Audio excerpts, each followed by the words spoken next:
Yeah, g'day guys, welcome back. So yeah, watching this game almost gave me a heart attack. This was really tough. Really tough Fijian team and just unbelievable comeback to pull ahead against the Wallabies after being absolutely demolished, like dominated essentially for the most part of pretty much the entire first half until the last minute, and just really, fought back with heart, with pragmatic game plan, and just toughness, physical toughness, mental toughness, good defense, and then eventually wasn't quite enough to hold on. The Wallabies, I think, got out of a jail a little bit there at the end, but I was not happy with the way the Wallabies performed. There were some players out there. I just think that their hearts are just not in it. To be honest with you, there were just a few players. The amount of missed tackles out there at points from the Wallabies was just embarrassing. You're at international test levels. Should not be like, 8 missed tackles from, one play, right? For one phase, you miss like half the team misses a tackle, right? And it's just not acceptable, especially if you're a back. One-on-one defense against a runner, it's not something that you should be just completely get stepped and miss the tackle altogether. At least you're gonna try. At least you're gonna have to, speed bump the player, slow him down a little bit. You can't just completely miss the tackle altogether, not even touching the player that ran away with the ball. Just embarrassing. I think like some of these players needs to go, needs to go to tackle school, and if they persistently cannot make the tackle for whatever reason, just be dropped. It doesn't matter. The defense is the most important aspect of the game in international test rugby. If you can't make a tackle, I don't care how good you are at scoring tries. I don't care how good you are at kicking goals. You shouldn't be there. Should not be there. And,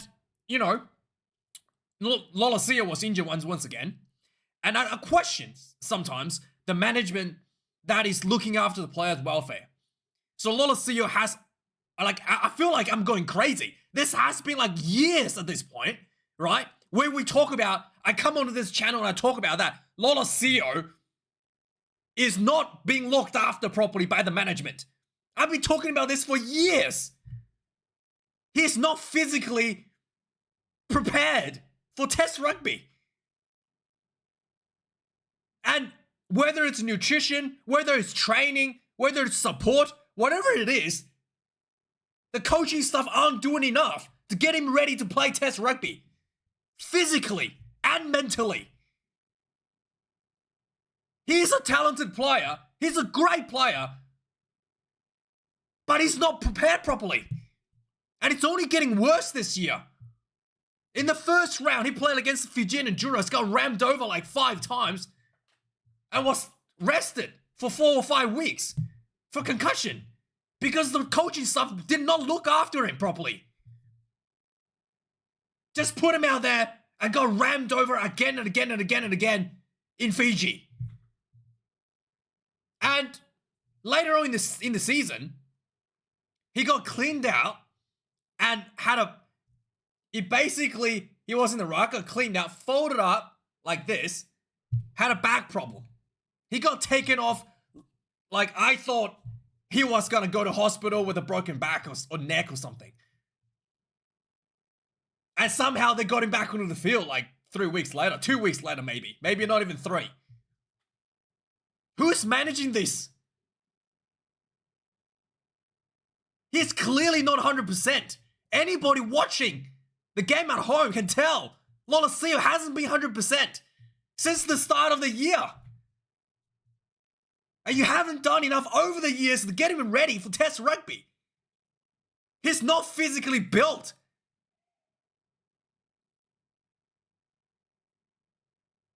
I just don't get it. Who's managing this?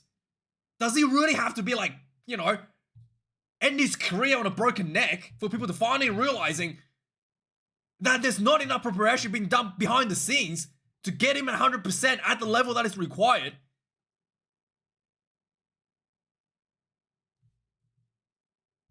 And it's unbelievable. And you know what? I don't want to see Lolesio back onto the field for the Lions tour.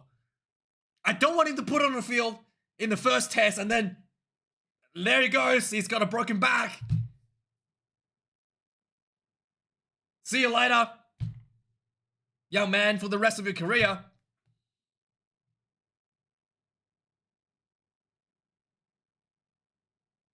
Seriously. What is going on here?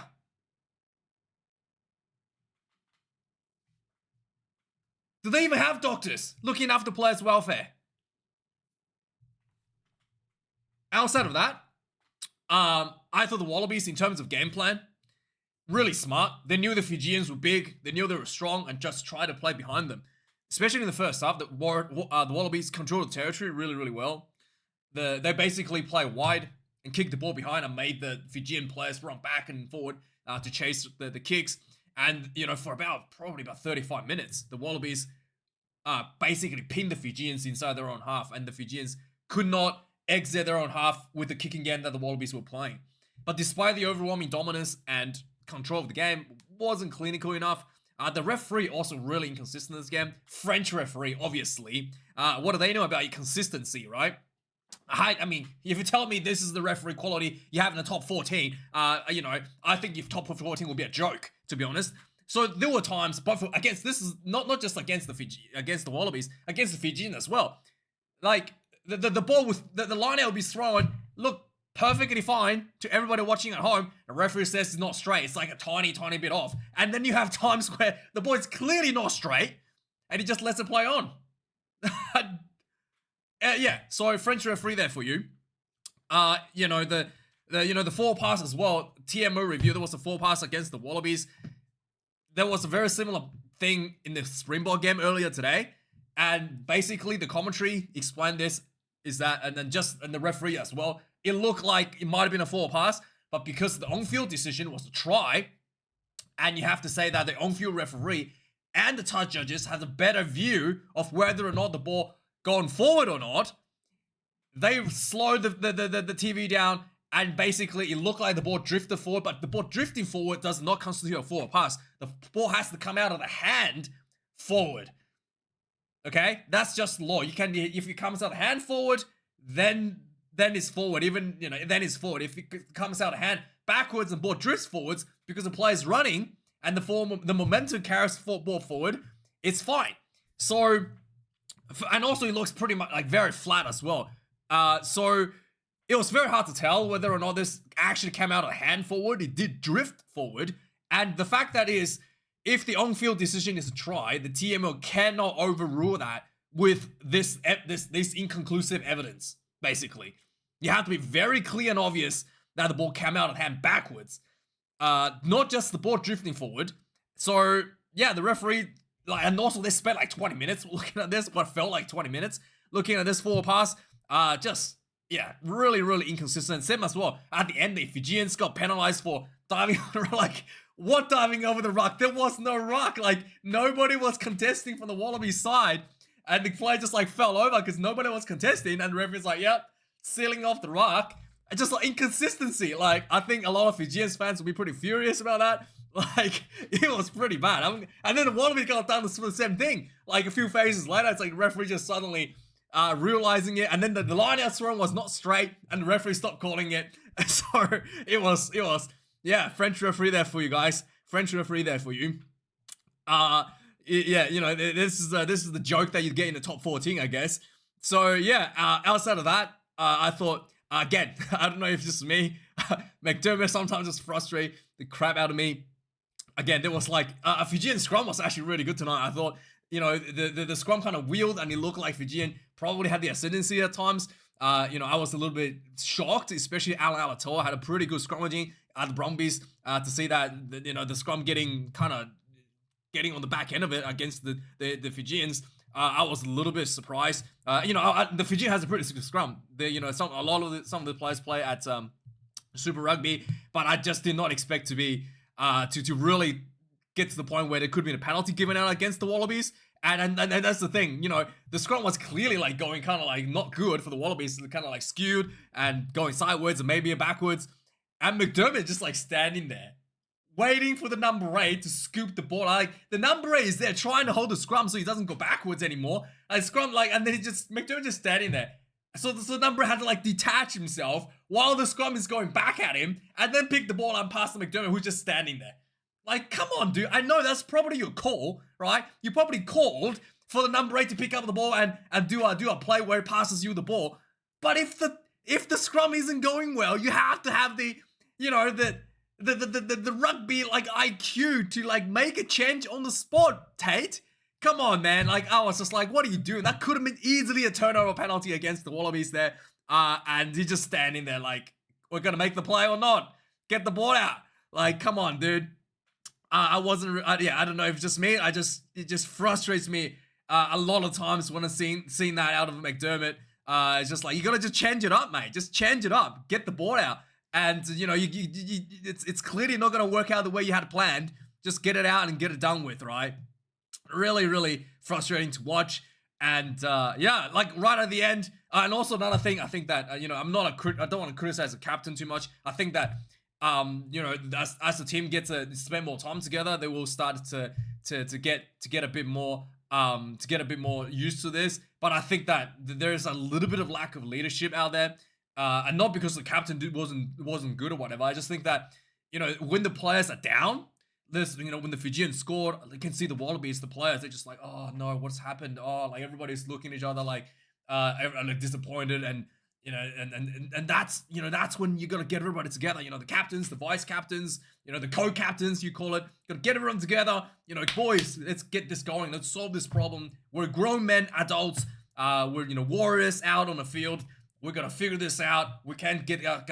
No matter how deep of a hole we're in, we can dig us out. Instead of everyone just like, oh my god, what's going on? But the Wallabies did get themselves together right at the end for that nicely executed try. Harry Wilson, the captain himself, dunked it over. But I just thought that, this could have been done a bit earlier. This could have been done, especially like at halftime when the Fijians scored a halftime try. The players just looked very deflated. And I think that everybody needs to just, get together and gather themselves and just like, recognizing each other and, and just help each other out going forward instead of, just look like everybody's just like, deer in the headlights sort of look like, and looking at each other, not sure what happened. So, yeah, with that being said, let's look at the stats of the game. Almost had a heart attack, to be honest with you, after watching this. 3 tries to the Wallabies, to 2 to the Fijians. Very pragmatic play from the Fijian overall. 3 conversions to 2. The Fijian missed 1. They had 2 penalty kicks for the Endurers. 129 carries to the Wallabies. There's 131 for the Fijians. 10 line breaks to the Wallabies, 6 to the Fijians, but the Fijians capitalized their line breaks a little bit. Turnovers lost, I have no idea what this means, so let's just move on. Doesn't make any sense. So yeah, just look at this. I explain this every time, but I think maybe people, Anyway, how can you lose 2 turnovers? So how can you win 2 turnovers to the Wallabies and the Fijian lost 14? How could you only have 1-2? Shouldn't these 2 numbers be the same? Like if the opposition lost 14 turnovers, then the Wallabies should have won 14, right? Like, what is going on? So anyway, I don't know what this means. Territory, the Wallabies play, especially in the first half, really dominated the territory with that kick, really smart kicking, just parking the ball between the 22 and the, and even in the in-goal area, just forcing you for a goal and drop out, making it really, really hard to exit.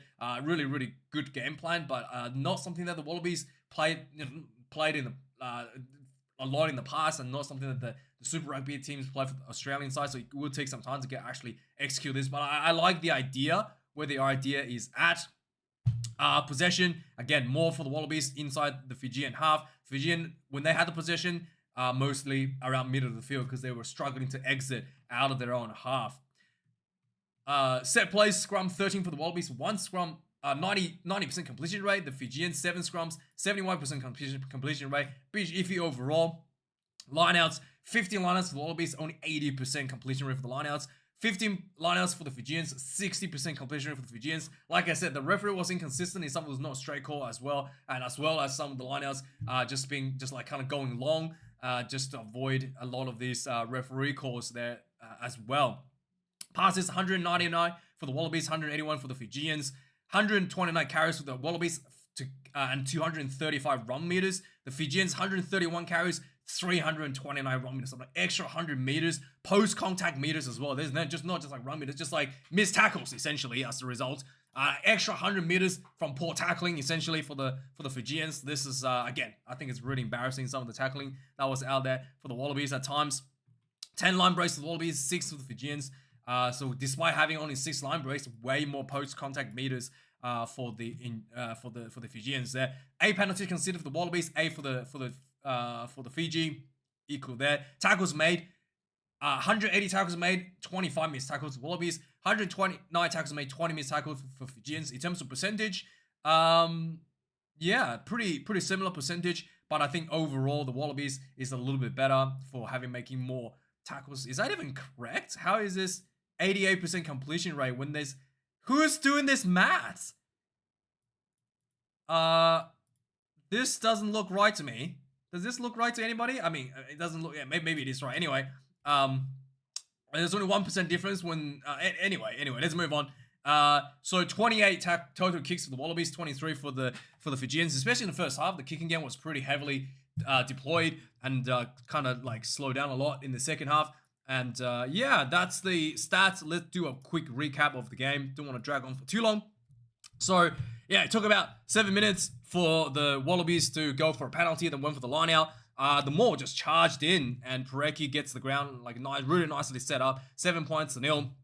And after this, there was a lot of frustrating penalties and errors from the Wallabies. Like they had a line out where they blocked their own line out.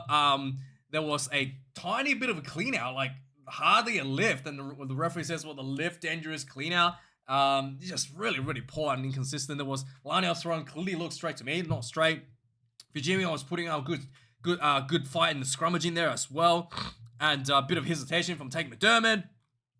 But the Wallabies was very clear on their strategy, going wide and kicking deep, and Fijians struggled to exit. Finally, 38 minutes, the long sustained pressure being camped inside their own half, starting to take a toll on the Fijians. And the Wallabies got a pretty good position for a poor return kick inside the Fijian half. And then, yeah, the Wallabies just ran the ball, really good hands between the centers, and Fraser McRae into the corner, 14 points to 0.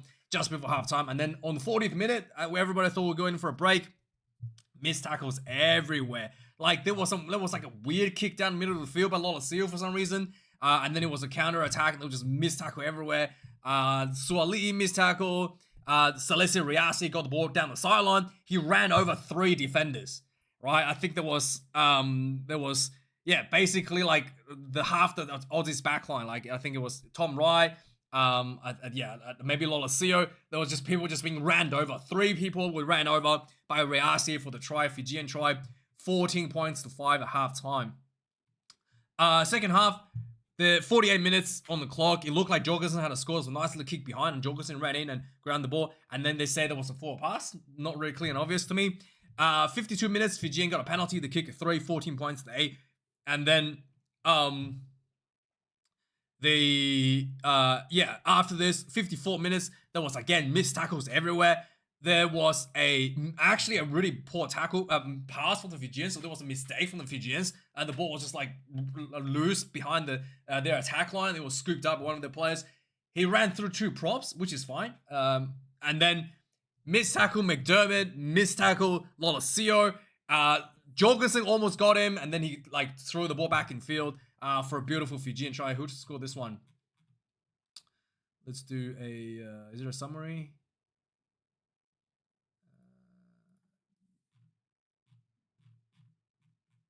What's his name? Tagi Valu goes in for the try. Just really embarrassing defense all around. And after this, everybody was looking really concerned. 60 minutes, Lolesio gets hurt again. He got tackled and whiplashed his head on the ground. Again, that just shows me that he's not physically like prepared. Like there's people, he's not small. There's people out there, like he's not, I think he's not like small in terms of height. There's people out there smaller than him, like Nick White. When people get tackled, they generally has a better control of their body. They don't whiplash on the ground unless they didn't expect it. He was definitely expecting this tackle. He got grabbed from, he got tackled, and it was almost like he didn't even know he didn't have any control of his body, just whiplashing himself on the ground. So it just tells me that he's not 100% to begin with. That's the only reason. He's not 100% to begin with. That's why he couldn't even control his own body when he's got tackled. Like, you know, it just got whipped around like a rag doll. That shouldn't happen to a healthy professional athlete getting tackled and then just whiplash your head on the ground like you've already lost contact, before you even hit the ground. Lost conscious before even the ground. So anyway, I don't want to go on about that. We've already talked about this. 64 minutes in the game. Another 3 points of Fijians to pull themselves 4 points ahead, 14 points to 18, and things are getting really little sweaty. I was losing my mind here. 78 minutes, the Wallabies had a penalty that went for the line-out. Lots of repeated penalties to win for more line-outs, and eventually the ball came out. Harry Wilson crashed, ran in backwards, and then turned around, dunked the ball on the ground. And try time, Wallabies clinch this one, 21 points to 18, and saves me from, breaking my TV. Thanks for watching, like, comment, subscribe, and see you guys later.